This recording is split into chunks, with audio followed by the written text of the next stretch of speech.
হ্যাঁ বলছি ঠাকুর মশাই কিন্তু ঠিক সময় চলে আসবেন, আর আমি চাই না কুট্টুস এই বাৎসরিক পুজোর অনুষ্ঠানে থাকুক।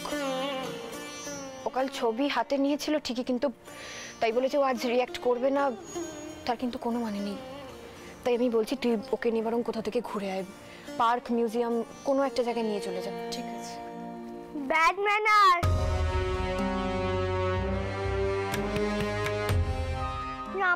আমাকে বাদ দিয়ে কি চুপি চুপি কথা বলছিলে? না কুট্টু সোনা, আমি তোমার মামামের কাছে পারমিশন নিচ্ছিলাম যাতে তুমি আর আমি মিলে আজকে চাইনিজ খেতে যেতে পারি। মা আম্মা যাবে না? মামা আজকে এই বাড়িতে না ওই লাউয়ের ডাল আর উচ্ছে ভাজা হয়েছে, তুমি কি খাবে সেটা? ওর ফেভারিট খাবার লাউ ডাল খা, আমরা চাইনিজ খাই। একদম। তাহলে চলো আমরা রেডি হয়ে নি, হ্যাঁ? তারপর আমি লাইব্রেরি যাব আর তুমি মামামের সাথে থ্রি লেগ প্র্যাকটিস করবে, তাই তো? চলো চলো।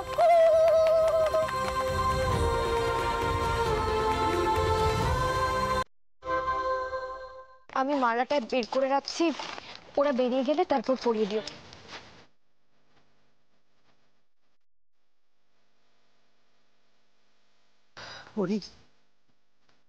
ওরি আজকে আমি ঠাকুরের কাছে আমার ছেলের ছবির সামনে অনেক কেঁদেছি,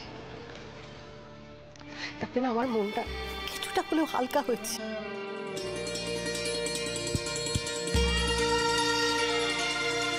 তোর এই কর্তব্য দায়িত্ব পালন করতে করতে চোখের জলটাও তো ফেলতে পারছিস না। কাঁদ, একটু কাঁদ, হালকা হবি। তোর কষ্টটাকে আমি বুঝতে পারছি। জানি না কোন সর্বনাশ আমাদের এমন সর্বনাশ করতে।